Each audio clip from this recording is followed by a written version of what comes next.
अस्सलाम वालेकुम नाजरीन, मैं हूं मोहम्मद अब्दुल हकीम। 7H न्यूज़ में आपका इस्तकबाल है। बहादुरपुरा पुलिस स्टेशन हुदूद में एक आतिशज़दगी का वाक़या पेश आया है। उमर ट्रांसपोर्ट एजेंसी की पार्किंग में आतिशज़दगी का वाक़या पेश आया है। आइए देखते हैं तफसीली रिपोर्ट।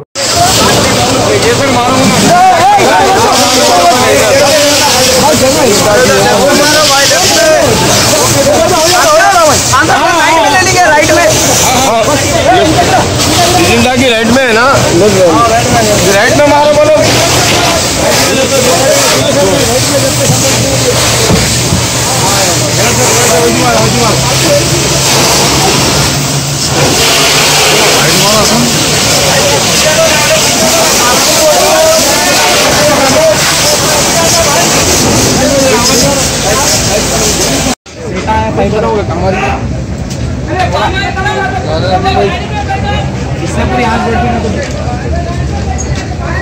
डाल दे कल